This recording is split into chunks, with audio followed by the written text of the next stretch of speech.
Ustazah kena datang kan? Ustazah kena datang. Hujan ke, ribut taufan ke, selagi dia tak sakit dia kena datang. Tapi student hujan. Student yang senang je student ni. Hujan lah. Kan? Malas datang lah. Pakai payung leceh, lecak. Kalau saya kata, telefon masjid, hujan lah hari ni saya tak datang. Uish, kecoh jemaah viral dekat Facebook. So Sakina tak datang sebab hujan.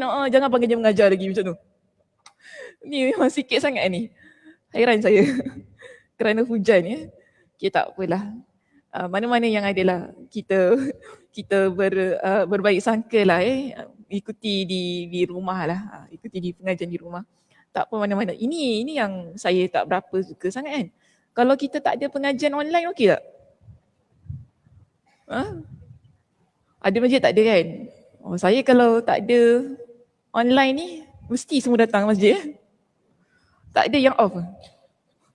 Tu lah nak cakap dengan Masjid Gufran lah. Tak payah buat online ni. Dia kalau tak ada online semua datang tu. Hujan-hujan pun dia redah kan. Tak apalah ya. Sebab ada jauh kan. Ada daripada Woodlands. Woodlands. Kak Som mana? Marsiling Hujan tadi keluar apa Kak Som? Sama time pukul 7 7.30. 8.15 itu. Hujan lebat lah InsyaAllah. Okay baik, Alhamdulillah. Mana-mana lah rezeki. Kita belajar ni pun rezeki. Belajar pun jodoh juga ni. Okay, kita nak mulakan pengajian di muka surat ke berapa? Hari ni panjang ayatnya. Muka surat 258 kan? Okay, kita akan masuk muka surat 258. Ada sebuah topik di sini. Dia topik kedua terakhir sebab kita sekarang ni bincangkan tentang bab tafsir. Bab tafsir ni kita ada 31 topik. Okay. So sekarang kita dah masuk bab yang ke-30, nanti masuk 31 dah selesai. Terus akan masuk bab hadis nabawi. Maknanya dia ada bab demi bab lah kat situ kan, ada panjang. Jadi Alhamdulillah lah sikit lagi nak habiskan tentang bab tafsir ni dan sekarang dah masuk bab yang ke-30. Bab kita yang ke-30 pada pagi ini muka surat 258 membincangkan tentang hikmah beberapa ayat di awal surah Al-Ankabut. Kita ada 11 ayat di sini, ayatnya panjang-panjang diletakkan di situ berkenaan dengan ujian. Masuk pada subtopik yang pertama, subtopik kita yang pertama, ujian adalah keniscayaan. Apa makna keniscayaan?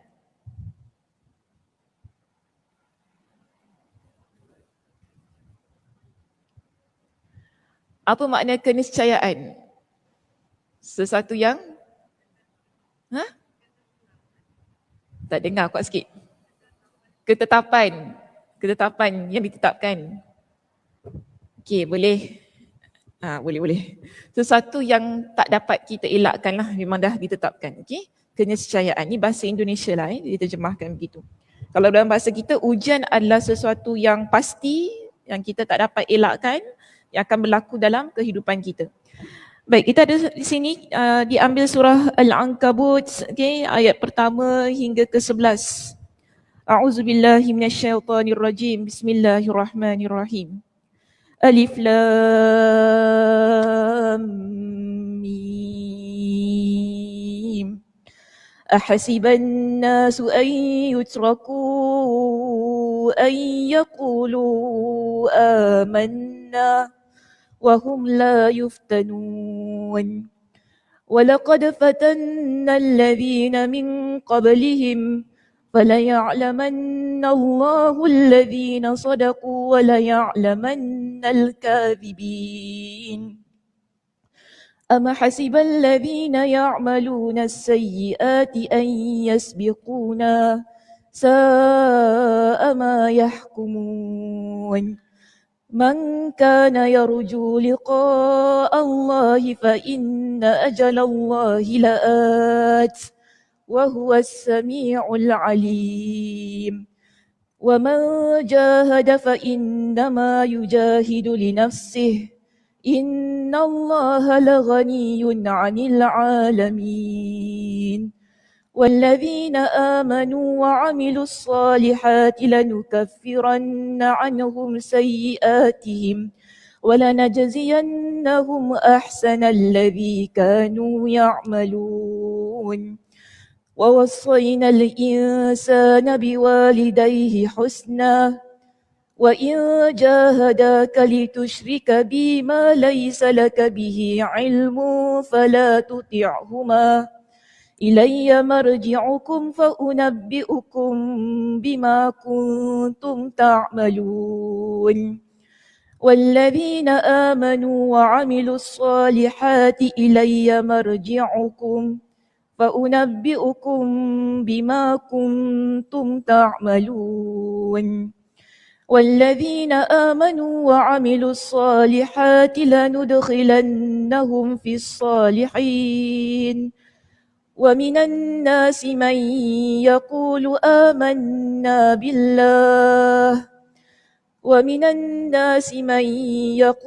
آمَنَّا بِاللَّهِ فَإِذَا أُوذِيَ فِي اللَّهِ جَعَلَ فِتْنَةَ النَّاسِ كَعَذَابِ اللَّهِ وَلَئِنْ جَاءَ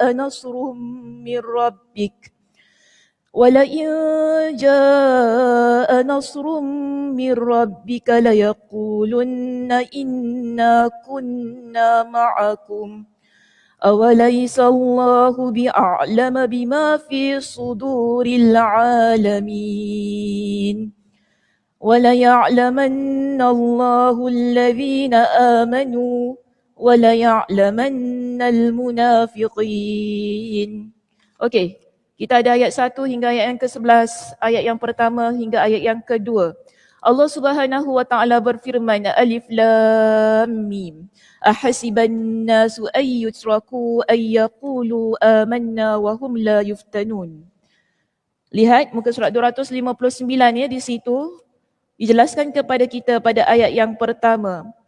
Apakah manusia? Ayat pertama dan kedua, Alif Lam Mim tidak diterjemahkan ya. Memang kalau huruf hijaiyah dalam Al-Quran tidak diterjemahkan.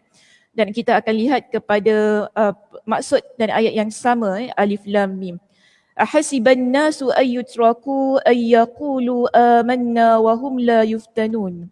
Apakah manusia mengira bahawa mereka akan dibiarkan hanya dengan mengatakan kami telah beriman dan mereka tidak diuji. Jadi ini ayat yang kedua. Ayat yang kedua menjelaskan kepada kita manusia yang beriman sentiasa dalam keadaan yang diuji. Okay, saya keluarkan satu persatu ya poin yang terdapat pada setiap ayat, nanti boleh catat.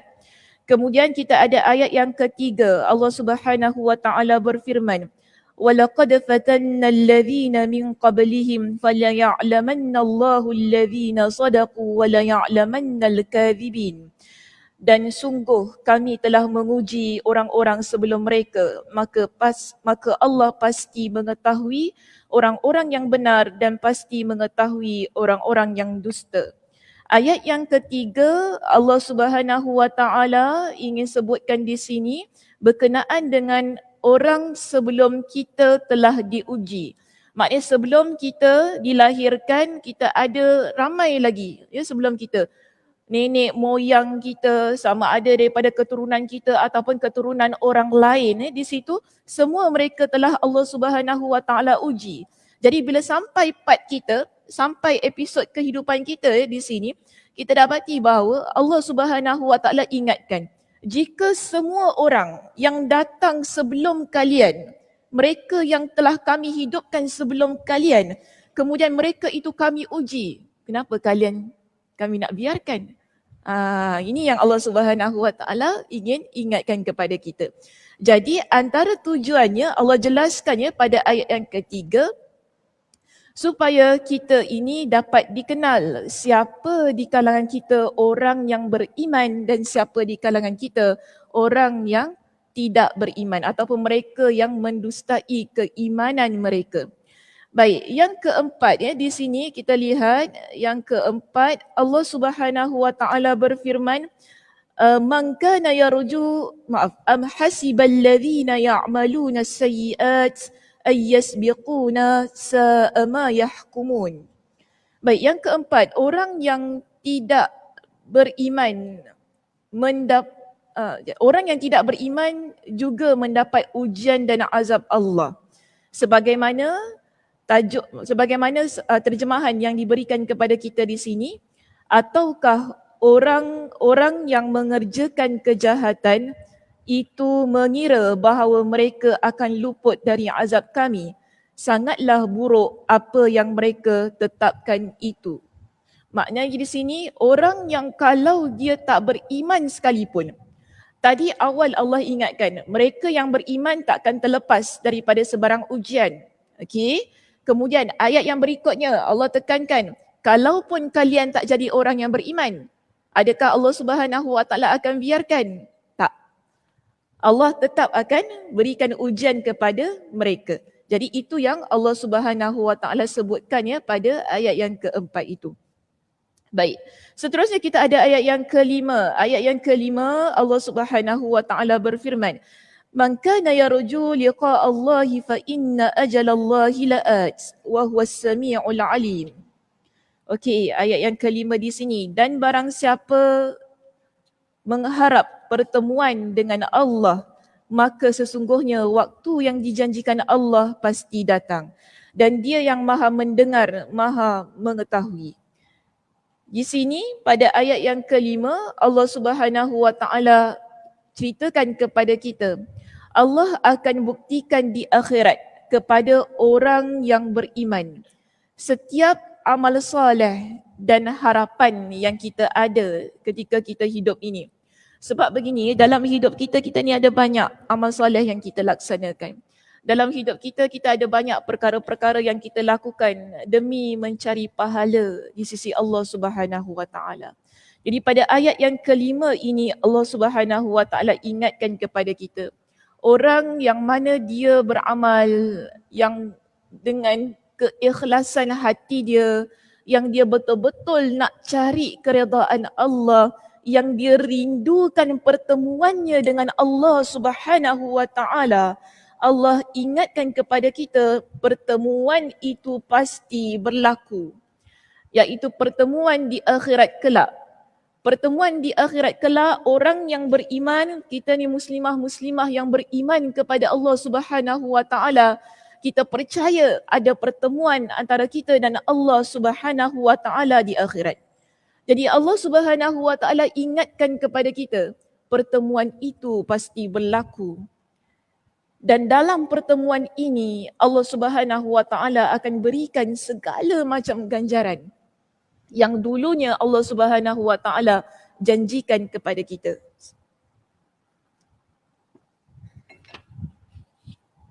Baik, jadi dalam keadaan yang sedemikian Allah Subhanahu Wa Taala juga ingatkan pada ayat yang berikutnya, wa man jahada fa innama yujahidu li nafsihi innallaha laghaniyun 'anil 'alamin.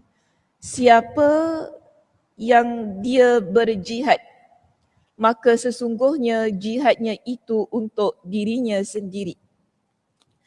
Sungguh Allah Maha Kaya, tidak memerlukan sesuatu dari seluruh alam. Tadi ayat sebelumnya kita dah sebutkan, Allah nak kata pada ayat itu, siapa yang mana dia nakkan pertemuan dengan Allah Subhanahu Wa Taala, pertemuan tersebut akan berlaku dan Allah Subhanahu Wa Taala akan berikan kepada mereka dengan ganjaran yang berlipat ganda. Pada ayat ini, iaitu ayat yang ke-6 ini, Allah Subhanahu Wa Taala ingatkan, kalau orang tersebut, iaitu mereka yang beriman kepada Allah, mereka ini betul-betul berjihad. Berjihad maksudnya apa? Kita dah pernah bincangkan pada perbincangan yang lepas. Sesi berapa? Saya tak ingat. Beberapa minggu lepas. Minggu lepas ke berapa minggu-minggu yang lepas? Ada kan kita bincangkan? Okay, apa maksud jihad? Melawan hawa nafsu kita. Orang yang betul-betul dia melawan hawa nafsu dia, yang dia betul-betul berjuang ya di atas jalan ketaatan. Di sini Allah kata orang yang begini dia sebenarnya berjihad untuk diri dia sendiri. Bila kita melakukan amal soleh dalam kehidupan, adakah Allah Subhanahu Wa Taala mendapat manfaat daripada amal soleh kita? Tak. Allah tak dapat apa-apa dan Allah tak perlukan pun amal soleh kita sebenarnya. Kerana Allah itu maha kaya, Allah itu maha segala-galanya. Hingga kita kata kalau satu dunia ni pun menjadi orang yang bertakwa kepada Allah, satu dunia ni menjadi orang yang beribadah kepada Allah, tak ada satu orang pun yang jahat, adakah ia menambah sesuatu dalam kerajaan Allah? Tak akan menambah, tak akan memberikan apa kebaikan. Tapi kebaikan itu dia berbalik pada diri kita. Kita solat, kebaikan itu akan balik pada diri kita. Okey, kita jadi seorang muslimah yang salihah, kebaikan itu akan balik pada diri kita. Jadi seorang anak yang berbakti kepada kedua ibu bapa kita, ia berbalik kepada diri kita. Menjadi sahabat yang baik antara satu dan yang lain, ia berbalik pada diri kita. Maknanya di sini, orang yang dia buat perkara-perkara yang baik, yang dia berjuang di atas jalan kebaikan, sebab tak semua orang bersedia untuk berada di atas jalan kebaikan. Tidak semua orang dia bersungguh-sungguh untuk terus-terusan menjadi seorang muslimah yang salihah, yang baik. Belum tentu hari ini kita baik, minggu depan kita baik muslimah. Belum tentu. Sebab dia perjuangan seumur hidup ya. Nak jadi baik, nak jadi salihah, nak jadi seorang hamba yang taat, perjuangan seumur hidup. Bukan kita kata hari ni balik kuliah Saudara Sakinah, dengar dia cakap pasal jihad ketaatan tu, semangat kita hari ni saja kita taat. Esok lusa tak payahlah. Semangat dah turun dah. Ya, esok lusa tak payahlah. Nanti kalau masuk kuliah dia, nanti balik baru taat balik macam tu. Boleh gitu? Dia tak sedemikian. Kerana ia perjuangan seumur hidup kita. Sejak kita berjuang nak jadi seorang yang baik, hinggalah kita menghembuskan nafas kita yang terakhir, itulah yang kita panggil sebagai jihad kita untuk jadi seorang yang saleh dan salihah. Dan Allah ingatkan, apa yang kita perjuangkan itu, dia akan kembali pada diri kita. Apa yang kita perjuangkan tersebut sepanjang hayat kita, Allah Subhanahu Wa Taala tak dapat apa-apa. Maknanya Allah tak kisah pun kita ni jadi baik ke, jadi jahat ke, kan? Allah senang. Engkau jadi baik, aku masuk kau dalam syurga. Engkau jadi jahat, aku masukkan kau dalam neraka. Simple. Allah tak tahu kenapa jadi jahat. Tak ada macam tu. Itu manusia macam tu. Kita manusia begitu. Kan? Saya ambil contoh begini supaya nak mudah faham keadaan ni. Kalau kita sesama manusia, kita buat baik dengan orang, kan? Kita mesti ada satu expectation. Expectation ni satu kita jangkakan orang akan buat baik pada kita, kan? Betul tak? Saya dah buat baik pada awak. Kenapa pula awak ni buat jahat pada saya? Dia begitu. Kita mesti nak ada timbal balik. Kan dia normal begitu keadaannya. Tapi Allah Subhanahu Wa Taala beri banyak pada kita. Nikmat yang begitu banyak pada diri kita. Daripada hujung rambut hingga ke hujung kaki, Allah berikan nikmat pada diri kita tu. Kan Allah beri kita rambut, mata yang boleh melihat, hidung yang boleh menghidu, telinga yang boleh mendengar, lidah yang boleh bergerak, yang boleh bercakap ni, gigi yang boleh mengunyah makanan. Kalau tak ada gigi macam mana? Okay, fikir betul. Gigi tak ada gigi kan. Gigi tu boleh mengunyah tu. Boleh telan. Ada orang tak boleh telan makanan. Kita boleh telan makanan ni nikmat. Ada orang telan sakitnya. Sampai ke sini sakit. Sakit masuk perut sakit. Ada orang begitu. Allah berikan kita dengan perut. Perut yang boleh menghadam makanan gitu kan. Yang boleh buat pelbagai macam. Perut kita kalau sakit. Na'udzubillah kita kata. Ini semua nikmat yang Allah berikan. Tapi adakah Allah kata, tak apalah. Allah adakah dalam ayat Al-Quran kata, sedihnya Allah tu bila hamba ni dengan nikmat-nikmat yang aku bagi ni, hamba ni tak beriman kepada aku. Tak. Allah tak ada apa-apa keuntungan pada nikmat yang dia beri. Allah tak ada rasa kalau hamba aku tak beriman kepada aku sekalipun, sampai satu dunia tak beriman kepada aku, dia tak menjejaskan apa-apa pada kerajaan Allah, pada nikmat-nikmat Allah Subhanahu Wa Taala yang lain. Sebab itu kita buat satu kebaikan-kebaikan itu dia akan pulang pada diri kita. Kita buat baik kepada orang lain dapat kebaikan, manfaat daripada diri kita. kita juga akan mendapat pulangan manfaat itu. Ini sebab tu Allah kata, wa man jahada, siapa yang dia betul-betul bersungguh-sungguh buat perkara-perkara ketaatan ini, maka hal itu dia akan fa innama yujahidu li nafsi. Hal tersebut dia akan balik kepada dirinya sendiri. Kemudian pada ayat yang ke-7 Allah ingatkan tentang orang yang beriman. Walladzina amanu wa amilus solihat. Orang yang beriman, orang yang beramal soleh, ya? Dia ada dua kategori ni, ya? Beriman dan beramal soleh. Lanukaffiranna anhum sayyiatihim wa lanajziyannahum ahsanal ladzi kanu ya'malun. Orang yang beriman dan beramal soleh, maka akan kami hapuskan kesalahan-kesalahan mereka. Wa lanajziyannahum ahsanal ladzi kanu ya'malun. Dan kami akan balas, maknanya berikan ganjaran yang lebih baik dari apa yang mereka kerjakan. Seterusnya di sini Allah ingatkan kepada kita dengan ibu bapa, okey, dengan ibu bapa pada ayat yang ke-8. Wa wassaynal insana biwalidayhi husna. Ya, pada ayat yang ke-8 di situ Allah ingatkan, dan kami telah memberikan wasiat kepada manusia supaya mereka ni berlaku baik kepada kedua ibu bapanya. Wa in jahadaka litusyrika bima laysa laka bihi ilmun fala tuti'huma. Dan kalau sekiranya mereka ini berkeras, maknanya mereka ini memaksamu untuk mempersekutukan aku dengan sesuatu yang engkau tidak mempunyai ilmu tentang itu, maka janganlah engkau patuhi keduanya. Hanya kepadaku tempat kembalimu dan akan aku beritakan kepadamu apa yang telah kamu kerjakan. Okey, ayat yang ke-8 di sini Allah Subhanahu Wa Taala ingatkan kepada kita tentang berbuat baik kepada kedua ibu bapa kita. Ayatnya ada di pelbagai tempat, ya, tentang berbuat baik kepada kedua ibu bapa. Kenapa Allah Subhanahu Wa Taala letakkan ayat ini dalam surah Al-Ankabut ini? Kita sebenarnya tengah bincang tentang ujian tau. Jangan lupa, ya. Okey? Kita sedang bincangkan tentang ujian. Pertama sekali Allah ingatkan orang yang beriman, kami akan berikan kepada mereka dengan ujian.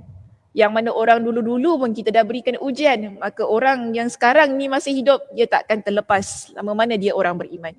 Dan Allah Subhanahu Wa Taala ingatkan kepada kita tadi, kan, orang yang tidak beriman juga tidak terlepas daripada pelbagai ujian dalam kehidupannya. Sebab itu kita lihat orang yang tak beriman pun, Muslim pun, mereka ada ujian dalam hidup mereka. Kita tak kata, dia tak beriman kepada Allah tapi hidupnya senang je. Tak semestinya. Ada banyak ujian yang Allah berikan kepada mereka. Seterusnya kita lihat dalam ayat ini, Allah Subhanahu Wa Taala ingatkan kepada kita, orang yang mana dia rindukan pertemuannya kepada Allah Subhanahu Wa Taala, maka Allah akan berikan semua pada dia pada hari kiamat kelak. Ini pun juga ujian. Okey? Kerana kita ni nak ada satu keadaan yang betul-betul ikhlas kerana Allah, dia bukan mudah. Jadi Allah Subhanahu Wa Taala muatkan ia sebagai antara bentuk ujian kita. Sama juga wa man jahada tadi. Orang yang berjihad itu juga bentuk ujian. Dan Allah janji kepada mereka yang buat perkara-perkara yang baik itu tadi, kami akan hapuskan segala kesalahan mereka dan kami akan berikan kepada mereka dengan balasan yang sebaik-baiknya. Seterusnya Allah ingatkan kepada kita dengan kedua ibu bapa kita.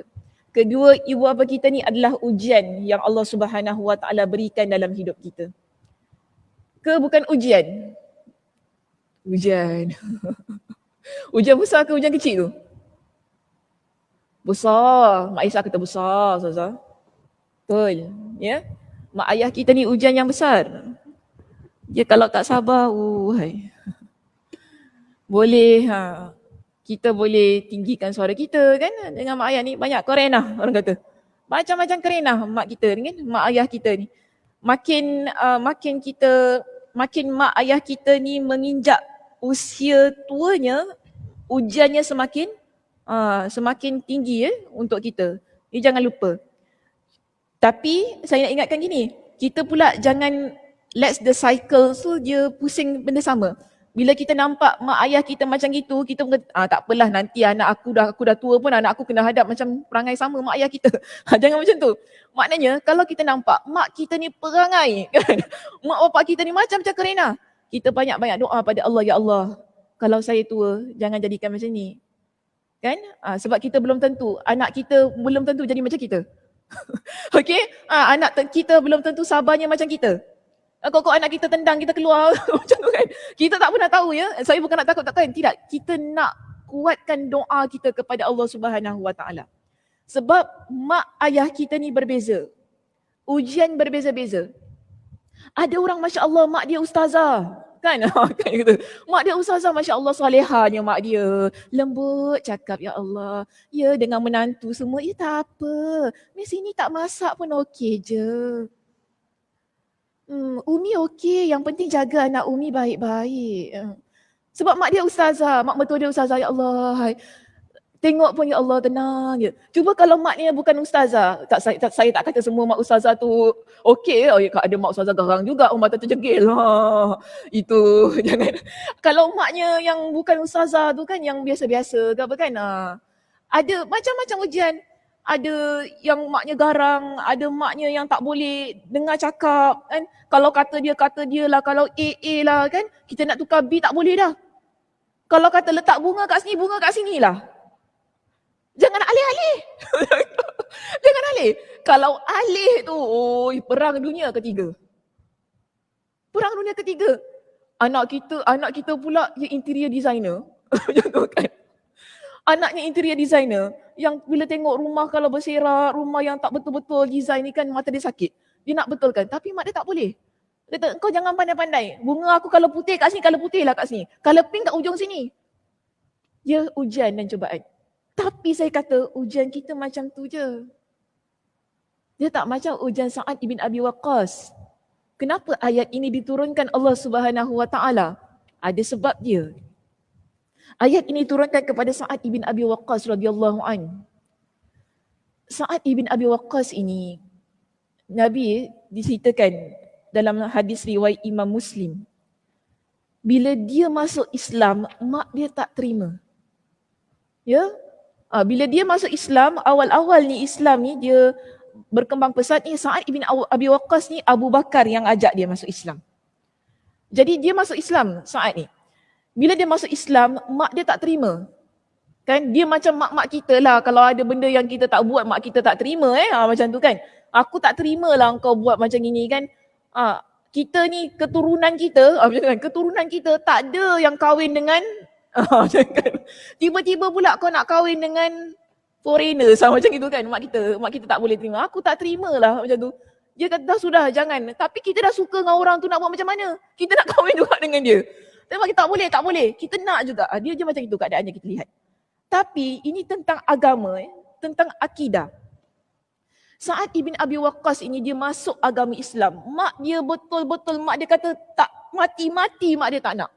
Sampaikan mak dia kata, mak dia tahu tentang agama Islam ini mengajarkan supaya berbuat baik kepada kedua ibu bapa. Jadi mak dia guna, mak dia tembak macam ni dekat dia.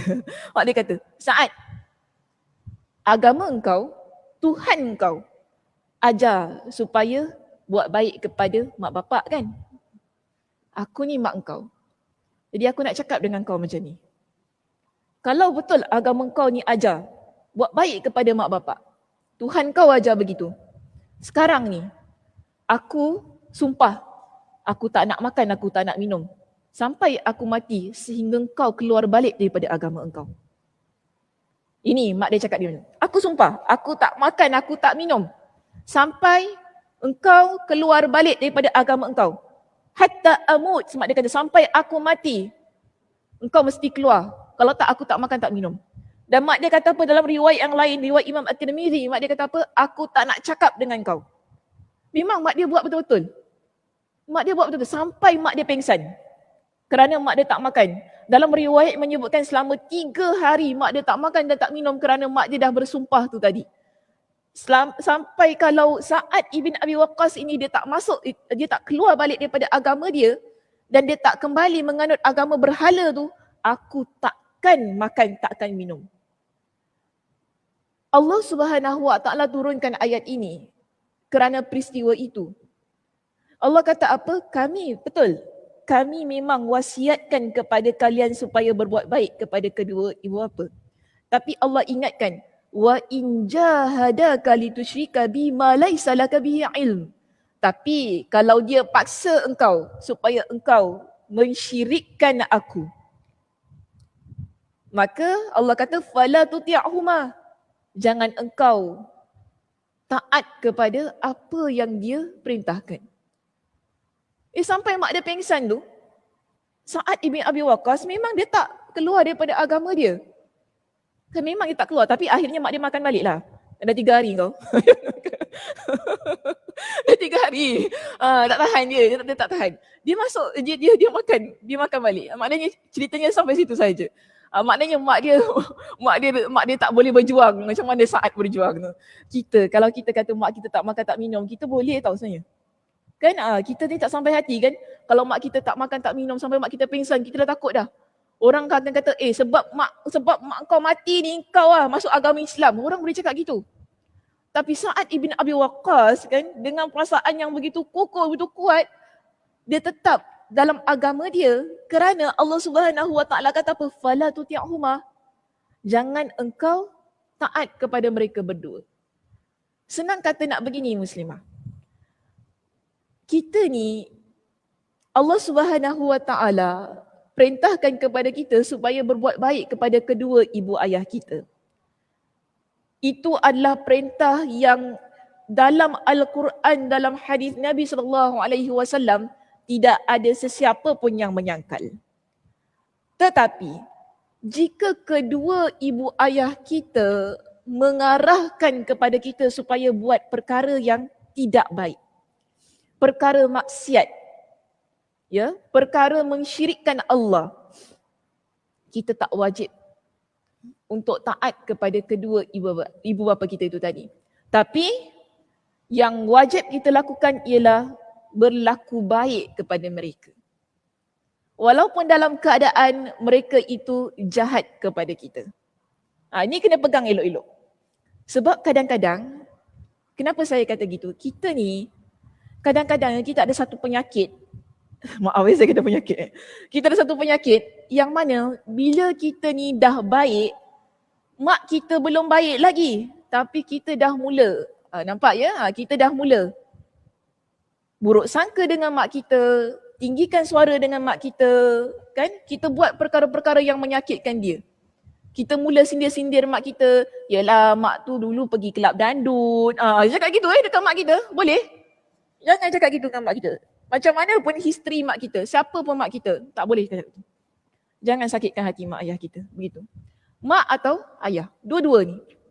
Jangan kita gunakan ayat-ayat yang mana buat mereka sakit hati. Yelah, mak mana tahu, mak tak belajar. Mak ada dengar Ustazah Sakinah? Tak ada.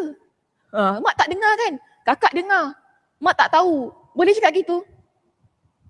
Ini larangan. Okey? Kalaupun dia tak nak, mak saya kata, kalaupun dia tak nak solat ke, dia tak nak pakai tudung ke, orang kata, mak dah tua-tua, kenapa tak nak pakai tudung mak? Kita marah kan? Ingatlah mak, kubur dah nak panggil lah mak. Kita marah mak kita macam tu kan? Ya Allah, buat taubat lah mak ni. Kita guna ayat yang kasar. Tak boleh. Tak boleh buat macam tu. Maknanya, kita seboleh mana kita kena jaga ayat kita. Seboleh mana kita kena rendahkan suara kita. Sebab itu dalam surah Luqman pada ayat ke-15 Allah ingatkan kepada kita, wasahibahuma ma'rufa. Kalaupun mereka ini ada buat perkara yang jahat, perkara yang maksiat, mereka ajak kita buat sekali sama-sama, kita masih lagi perlu berlaku baik kepada mereka. Ini satu yang perlu kita ingat. Tak kira macam mana pun keadaan dia. Tapi kalau mak bapak kita bomoh macam mana? Ada soalan datang macam tu pada saya. Bapak saya bomoh. Okay, saya tak nak pergi rumah dia. Sebab saya kalau pergi rumah dia Ustazah, balik mesti sakit. Ada kes yang macam gitu. Okay, ada kes begitu. Dan kita tak dapat elakkan. Nama ayahnya macam gitu kan. Itu ayah mungkin ada mak. Kita pun adalah orang datang jumpa kita kata, mak saya sihir saya. Kan saya anak beranak dengan suami saya semua, mak saya sihir. Nak buat macam mana Ustazah? Takkan saya nak baik lagi dengan mak saya kan? Betul tak? Dia jadi takut tau dengan mak dia. Jadi takut nak baik dengan mak dia. Sebab mak dia memang nampak baik, tapi ada masalah macam ni lah. Main bomo mak main bomo. Ya Allah, na'udzubillah kita Sebab tu kita kalau begitu, mak kita pula dah tua, jangan buat perangai macam mak kita macam tu. Kita dah nampak contoh dia kan. Dia kata macam mana Ustazah? Saya nak baik. Macam mana dengan mak saya? So cuba saya cakap dengan saya. Dia macam ibarat orang kata, apa tau? Buat baik salah, tak buat baik salah. Saya kalau buat baik dengan dia, nanti dia mulalah. Mulalah nanti. Kan macam-macam perangai, macam-macam benda yang datang rumah saya. Jadi isu ni ada. So sekarang, dia tanya saya, sekarang saya cakap saya kena taat kepada buat baik dengan mak bapak saya kan? Habis kalau begitu situasi saya macam mana? Dosa tak kalau saya tak jenguk dia? Kalau saya tak nak call dia? Macam mana? Dosa ke tak? Saya tanya Macam mana? Kak Sum, dosa tak? Kebil lah Kak Sum.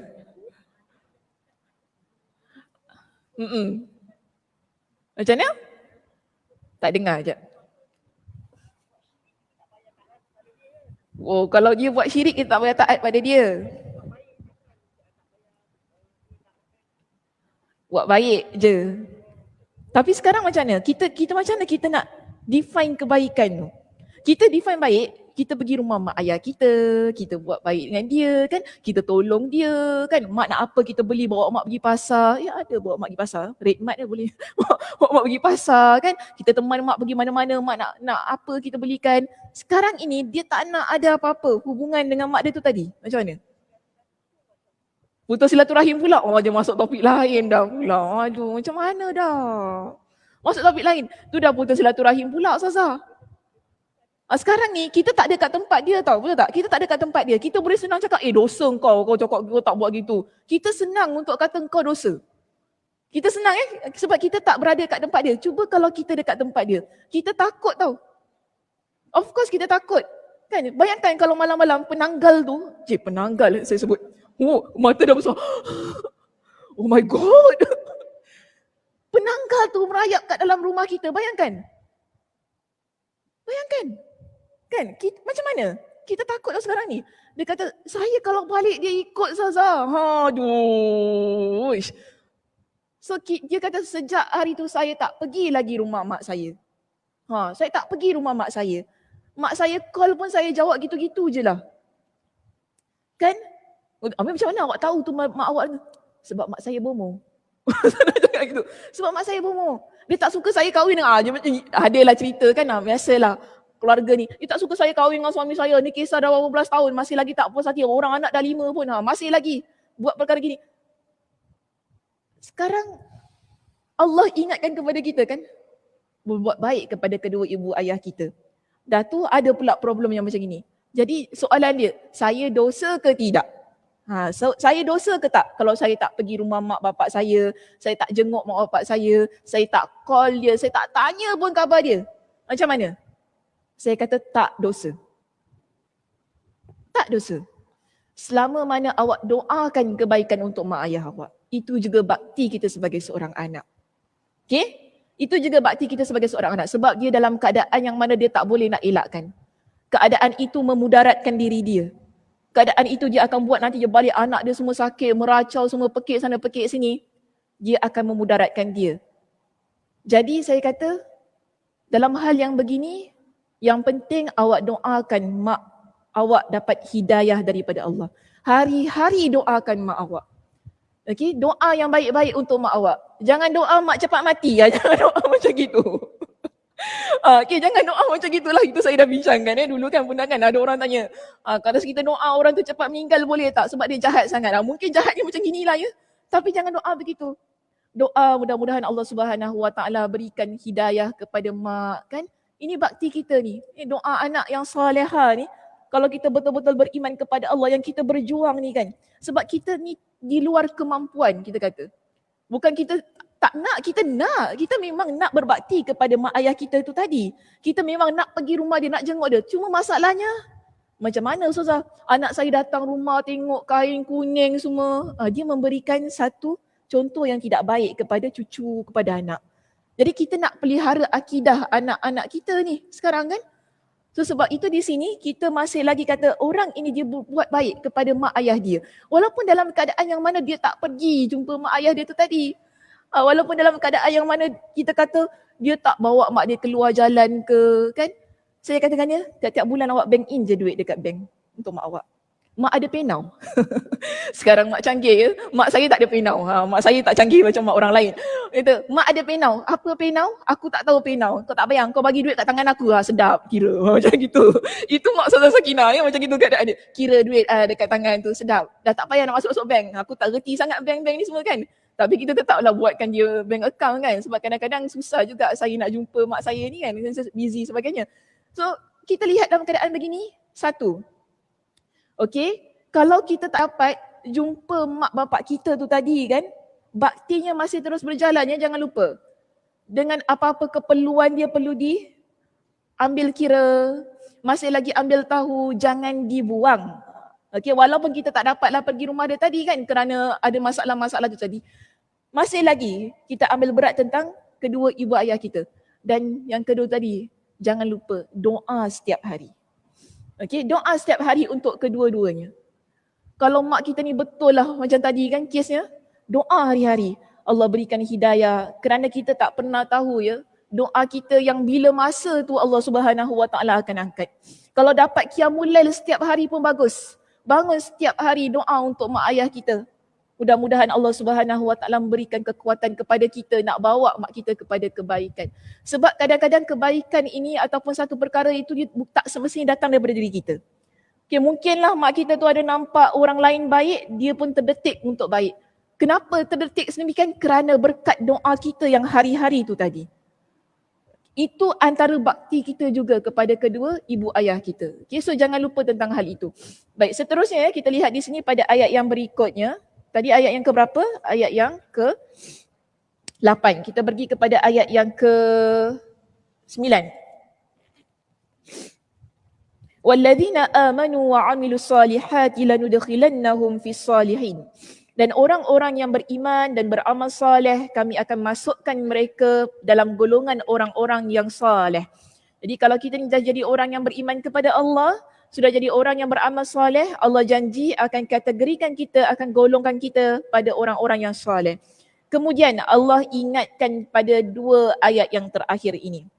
Okey, dua ayat yang terakhir ini Allah fokuskan kepada ujian yang betul-betul di sini. Allah kata wa minan nasi may yaqulu amanna billahi fa idza udhiya fillahi ja'ala fitnatan nasi ka'adzabillah. Di antara manusia ada sebahagian yang berkata kami beriman kepada Allah. Jadi ada antara kita yang kita kata kami beriman kepada Allah. Tetapi Allah bagikan kepada kita dengan beberapa senario di sini, ada beberapa keadaan yang berlaku.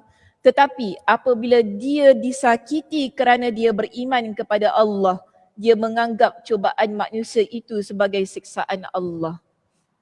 Dia beriman kepada Allah, kemudian bila datangnya orang cemuh dia contoh ya, orang cemuh dia, orang hina dia kerana keimanan dia kepada Allah Subhanahu Wa Taala, dia lihat cemuhan, hinaan, apa-apa yang orang sakitkan pada diri dia ini sebagai azab daripada Allah Subhanahu Wa Taala. Kemudian Allah Subhanahu Wa Taala ingatkan kepada kita, dan dia datang, dan jika datang wala in jaa nasrum mir rabbik, dan jika datang pertolongan dari Rabbmu, nescaya mereka akan berkata, sesungguhnya kami bersama kamu. Kemudian Allah ingatkan lagi, bukankah Allah lebih mengetahui apa yang ada di dalam dada semua manusia? Dia macam ni, dia ada dua keadaan.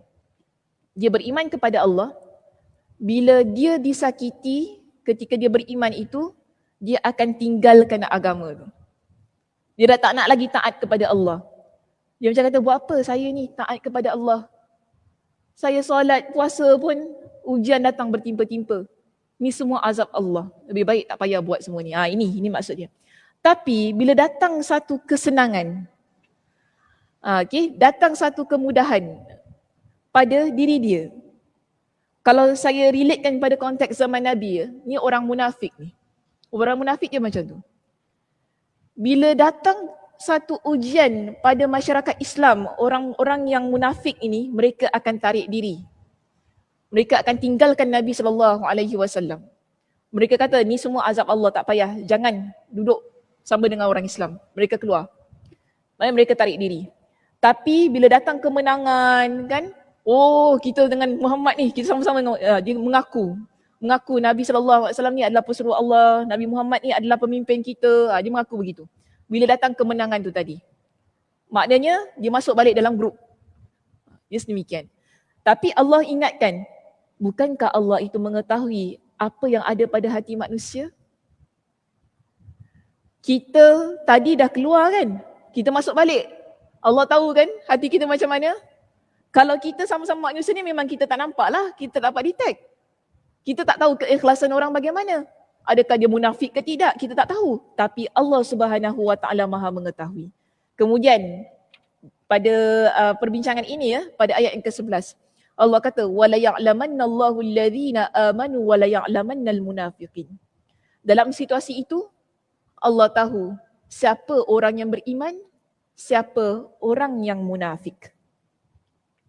Sama ujian dalam hidup begitu.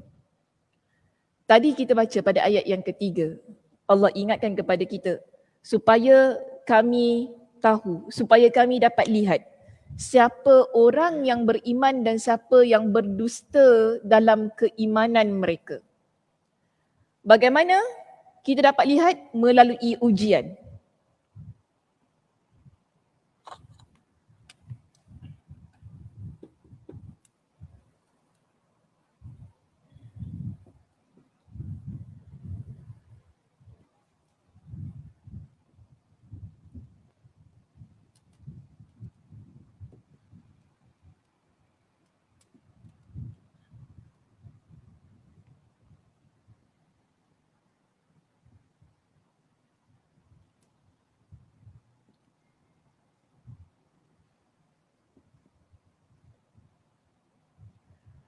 Menerusi ujian dalam hidup kita ini, kita dapat tahu, bagaimana tahap keimanan kita kepada Allah Subhanahu Wa Taala. Adakah kita berada pada golongan yang pertama ataupun kita berada pada golongan yang kedua? Sebab itu ujian ni Allah berikan kepada kita silih berganti. Allah Subhanahu Wa Taala ingatkan dalam surah Al-Balad pada ayat yang keempat.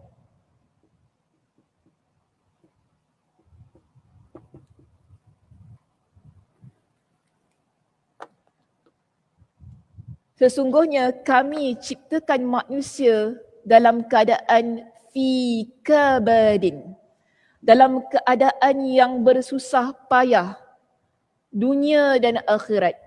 Hidup kita, dunia, daripada kita kat dunia ni sampai kita nak masuk akhirat tu, semuanya dalam keadaan yang susah payah. Allah berikan ujian demi ujian dalam setiap perjalanan kita. Tujuannya tu tadi balik pada ayat yang ketiga dalam surah Al-Ankabut ini.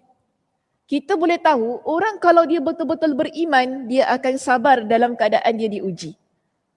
Dia akan ingat kepada Allah Subhanahu Wa Taala, dia akan kembali kepada Allah Subhanahu Wa Taala, bertaubat kepada Allah Subhanahu Wa Taala, dan dia akan lalui kehidupan dia dengan sebaik-baiknya sebagai orang yang benar-benar beriman kepada Allah. Tapi kalau orang yang dia orang kata acah-acah beriman ni kan, dia akan dengan mudah meninggalkan agama Allah. Kalaupun dia tak tinggalkan agama Allah itu secara terang-terangan. Inilah yang berlaku kepada orang munafik yang Allah Subhanahu Wa Taala sebutkan pada ayat yang ke-10 dan ayat yang ke-11 dalam surah Al-Ankabut tadi.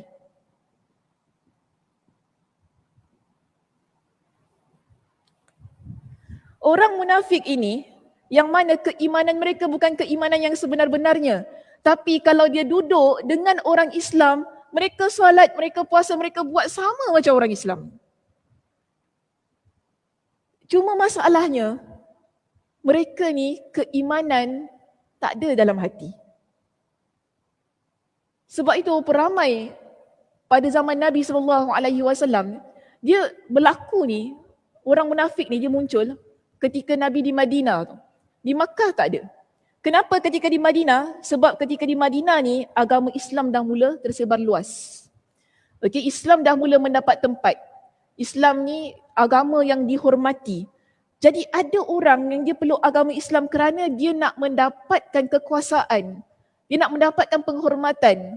Lagi-lagi pada waktu itu adalah satu situasi yang mana peperangan berlaku. Bila peperangan berlaku, mereka yang menyertai peperangan akan mendapat harta rampasan perang. Ghanimah, harta rampasan perang ini. So mereka kata tak apa, kita masuk Islam. Bila kita masuk Islam ni, kalau kita pergi perang kan, kalau selamatlah kita dapat harta ni. Itu tujuannya. Tapi kalaulah mereka ni tapi ada yang tarik diri daripada peperangan. Bila Nabi SAW ajak pergi perang, tak naklah, kita nak perang.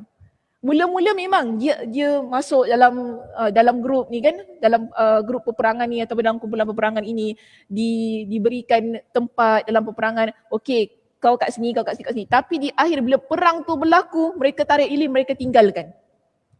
Ini orang munafik begitu.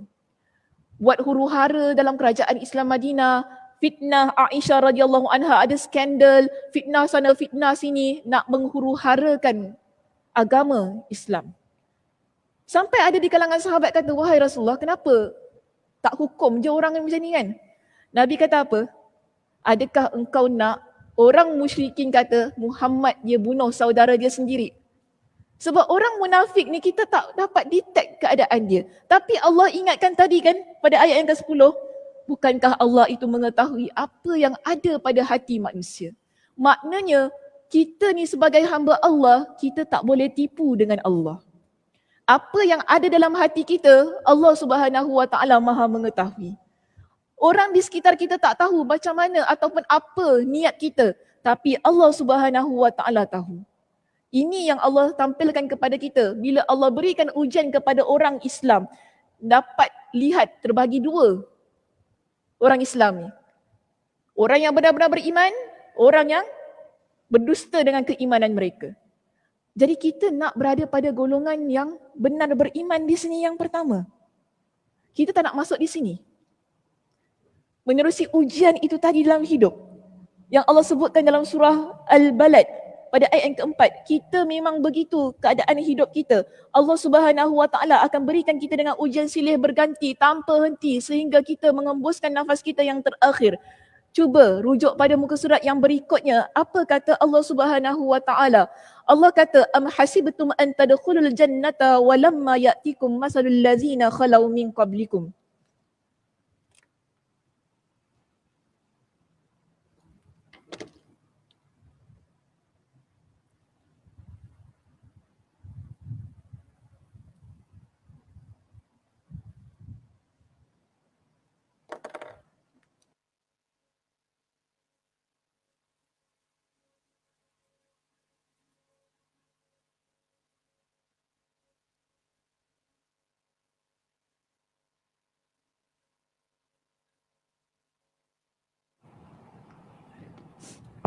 Bukan rezeki saya. Bahayalah kerusi ni, makan kain pula. Dia makan kain pula kerusi ni. Okey, tak apa. Dalam baik dia makan kain saya. Baik. Pada ayat dalam surah Al-Baqarah ayat 214. Am hasibtum an tadkhulul jannata walamma ya'tikum mathalul ladzina khalau min qablikum. Ataukah kamu mengira bahawa kamu akan masuk syurga?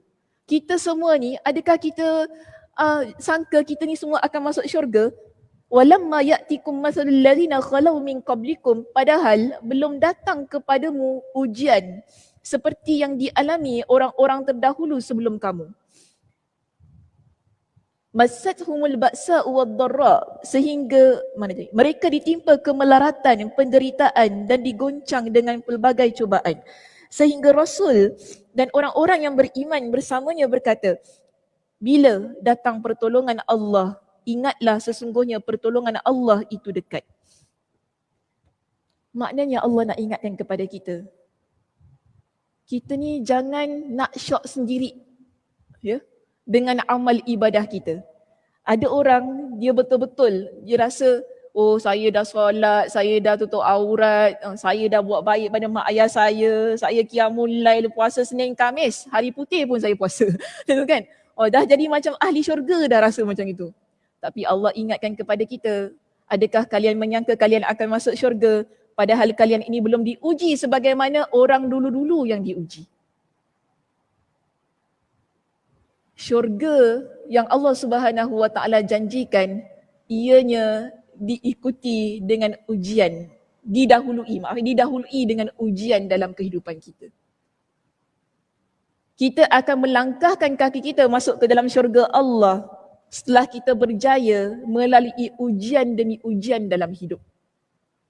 Sebab itu ada sebuah riwayat yang mana Nabi SAW ingatkan kepada kita, mafhumnya dalam riwayat ini, Nabi kata, Allah Subhanahu Wa Taala akan uji manusia ini ujian demi ujian sehingga dia akan jalan di atas muka bumi ini dalam keadaan yang suci bersih daripada dosa. Itulah yang menjadi penyebab dia masuk ke dalam syurga Allah Subhanahu Wa Taala. Kerana dia berjaya melalui ujian demi ujian sebagai penghapus bagi dosa-dosa yang ada pada diri dia. Ayat ini dikuatkan pada dua lagi ayat yang ada dalam kitab kita di sini, iaitu Allah Subhanahu Wa Taala sebutkan dalam surah An-Nahl ayat 106, kita ada surah An-Nahl juga pada ayat 110, kedua-duanya surah An-Nahl. Saudara tak nak baca, tinggalkan sahaja, yang penting ambil An-Nahl ayat 106 dan juga An-Nahl ayat 110. Cuba lihat pada muka surat 261 di situ. Imam Ibn Al-Qayyim Al-Jawziyah ada jelaskan kepada kita, berdasarkan ayat-ayat di atas, iaitu surah Al-Ankabut tadi, kita bincangkan ayat 1 hingga ayat 11. Kita baca tadi surah Al-Baqarah ayat 214, ada surah An-Nahl ayat 106, surah An-Nahl ayat 110. Dia kata apa? Berdasarkan kepada ayat-ayat di atas, diketahui bahawa ketika para rasul diutus di tengah-tengah umat manusia, ada dua jenis respon yang mereka terima. Ada di antara umat mereka yang mengatakan kami beriman, dan ada pula di antara mereka yang tidak menyatakan demikian tetapi terus-menerus berbuat kerosakan.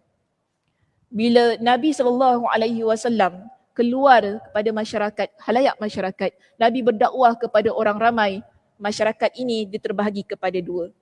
Ada yang terima dengan mengucapkan syahadah, kata kami beriman kepada Allah, tapi ada yang kategori kedua, iaitu mereka yang terus-terusan menolak kebenaran.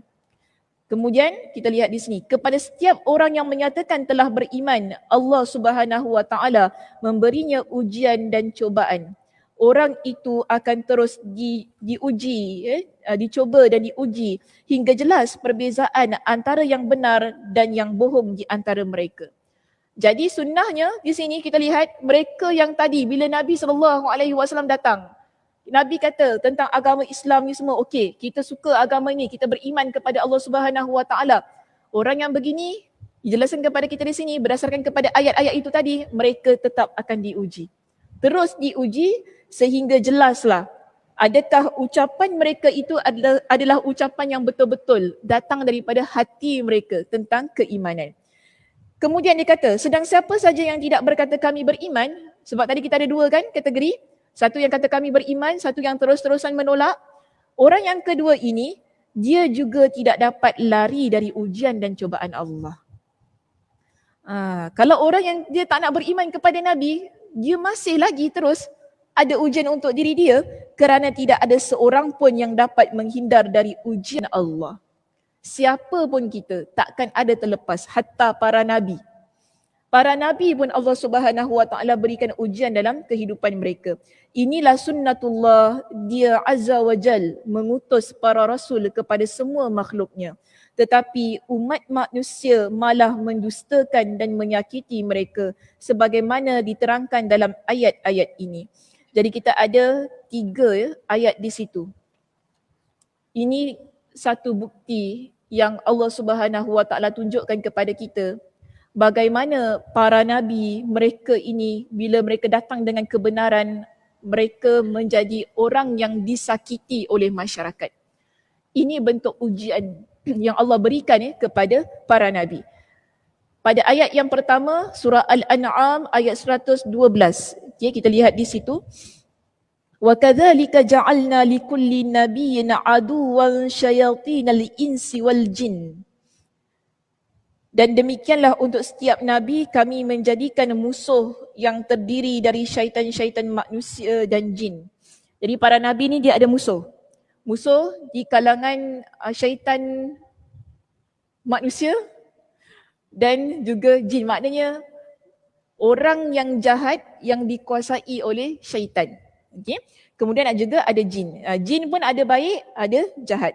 Kita tak nafikan ada jin yang beriman kepada Nabi. Kerana ada kisahnya di mana Nabi pernah diajak oleh ketua jin masuk dalam alam mereka, Nabi berdakwah, Nabi baca Al-Quran dalam tu. Yang mana para sahabat cari, mana Nabi tak jumpa-jumpa. Sampai mereka sangka Nabi ni dah kena bunuh dengan musyrikin Makkah. Sampai jiwa mereka rasa dah hilang dah. Ingatkan Nabi Muhammad ni dah ditangkap oleh musyrikin Makkah. Rupanya Nabi bukan kena tangkap. Nabi masuk ke alam jin ni untuk bacakan Al-Quran kepada mereka. Jadi minta oleh penguasa jin tu dalam kes tu. So di sini bila Allah kata ada syaitan di kalangan manusia, ada syaitan di kalangan jin. Maknanya musuh para Nabi ini terbahagi kepada dua. Okay, jin manusia. Syaitan di kalangan manusia, syaitan di kalangan jin. Yang mana nakal lah ni, jahat ni. Yuhi ba'duhum ila ba'din zukhrufal qawli ghurura. Sebahagian mereka membisikkan kepada sebahagian yang lain perkataan yang indah sebagai tipuan. Dan kalau Rabbmu menghendaki nescaya mereka tidak akan melakukannya, maka biarkanlah mereka bersama apa kebohongan yang mereka ada-adakan. Kemudian itu kita lihat tentang musuh tu.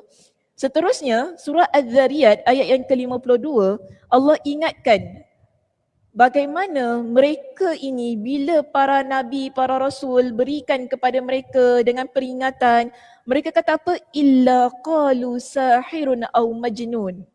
Pasti mereka mengatakan dia itu ahli sihir atau orang gila. Ini ujian. Kemudian ma yuqalu laka illa ma qad qila lirrusuli min qablik. Inna rabbaka ladzu maghfiratin wa dzu iqabin alim. Allah ingatkan kepada Nabi SAW. Kalau ada orang kata kepada engkau ni ahli sihir, engkau adalah orang gila, kemudian ada musuh engkau di kalangan manusia, ada juga musuh engkau di kalangan jin.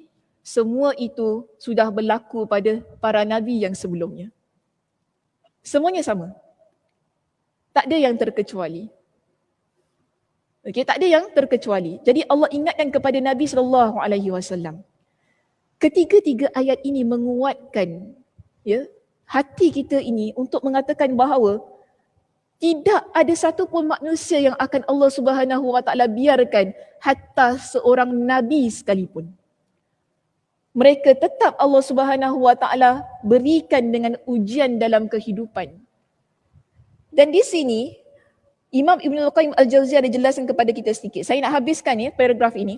Mengenai orang yang telah mengimani dan mentaati para rasul, dia dimusuhi dan disakiti oleh orang-orang yang tidak beriman sehingga dia pun mendapat ujian yang menyakiti dirinya. Sedangkan orang yang tidak beriman kepada para rasul, dia juga diseksa oleh Allah sehingga dia pun mendapatkan siksaan yang sama dengan siksaan yang mendera para rasul, bahkan siksaannya lebih berat dan lebih kekal, iaitu siksaan di akhirat. Dengan demikian setiap orang pasti akan merasakan kepedihan dan siksaan, baik yang beriman maupun yang tidak beriman. Hanya saja orang yang beriman mendapat bahagian kepedihan di dunia pada mulanya saja. Kemudian akhirnya dia akan mendapatkan ganjaran yang baik atas perbuatannya di dunia dan di akhirat kelak. Adapun orang yang tidak beriman, dia mendapat kenikmatan di dunia dan pada mulanya saja, tetapi kemudian dia mendapatkan kepedihan ketika telah kembali kepadanya di akhirat kelak. Okey, saya nak tutup perbincangan ini dengan sebuah hadis Nabi SAW. Dalam perenggan akhir itu tadi kan, disebutkan kepada kita tentang orang yang beriman yang Allah Subhanahu Wa Taala berikan ujian kepada mereka setelah mereka kata kami beriman. Dalam keadaan yang sedemikian, pasti mereka ni akan disakiti, mereka akan mendapat pelbagai macam ujian daripada Allah Subhanahu Wa Taala. Begitu juga orang yang tidak beriman, mereka akan mendapat ujian daripada Allah Subhanahu Wa Taala. Cuma ujian mereka di akhirat lebih berat daripada di dunia. Ini sebagaimana yang Nabi SAW ingatkan kepada kita berkenaan dengan celupan syurga dan neraka.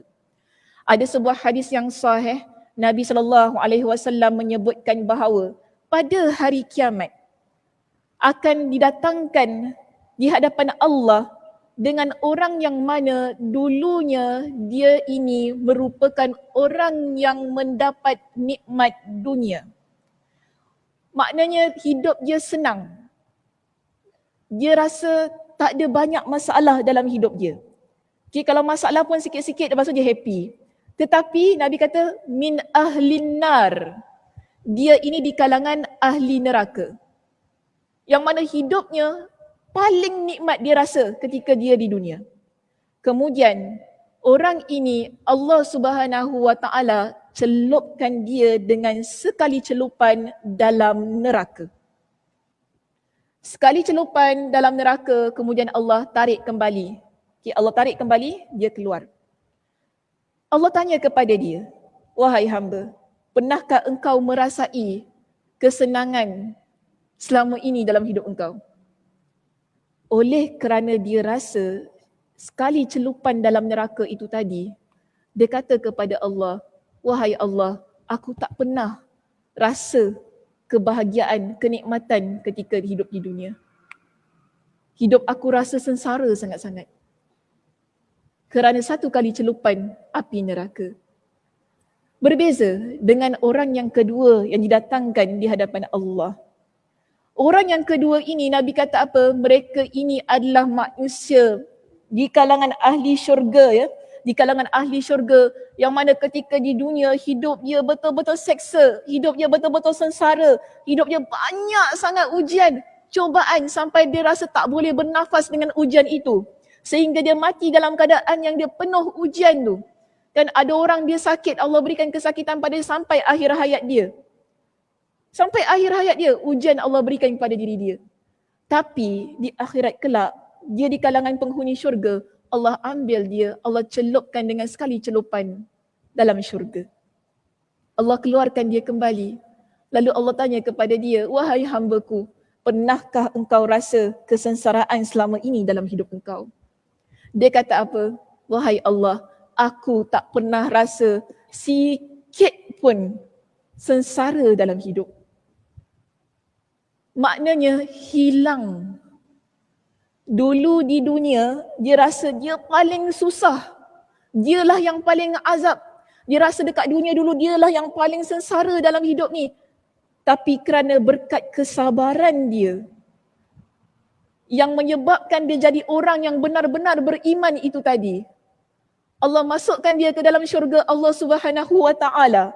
Dalam keadaan yang sedemikian, bila dia masuk dalam syurga Allah dengan sekali celupan itu, hilang semua azab yang dulu dia pernah rasa. Sampaikan dia kata, dah tak tahu dah apa makna sengsara tu. Dah tak kenal dah makna sengsara. Ini beza orang yang beriman dan orang yang tidak beriman. Sebab itu, bila Allah Subhanahu Wa Taala memberikan kepada kita dengan ujian demi ujian dalam kehidupan, adab kita sebagai seorang muslimah yang beriman kepada Allah, kita nak merealisasikan keimanan yang ada dalam hati kita ni muslimah. Yang kita selalu hari-hari kata kita cinta Allah, kita cinta Nabi, dan kita nak sentiasa mati dalam keadaan keimanan. Cuba lihat ketika kita diuji oleh Allah Subhanahu Wa Taala.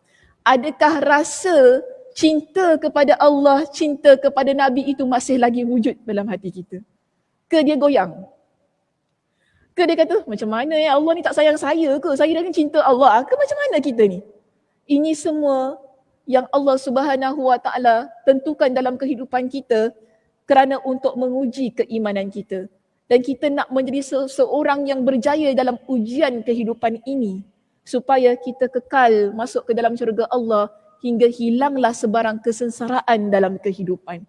Okey muslimah, itu saja untuk hari ini. Terima kasih di atas perhatiannya. Mudah-mudahan Allah Subhanahu Wa Taala memberkati kehidupan kita dan mudah-mudahan Allah Subhanahu Wa Taala memberikan kepada kita dengan kesihatannya supaya kita dapat bertemu pada minggu hadapan. Mudah-mudahan Allah Subhanahu Wa Taala juga berikan kepada kita dengan kekuatan jiwa dan perasaan, kesabaran yang tinggi untuk terus-terusan beramal soleh, untuk terus-terusan menjadi insan yang mana duduk dalam pengajian-pengajian agama. Okey, itu sahaja. Saya tutup dengan tasbih kafarah. Subhanakallahumma wa bihamdika asyhadu an la ilaha illa anta astaghfiruka wa atubu ilaik. Assalamualaikum warahmatullahi wabarakatuh.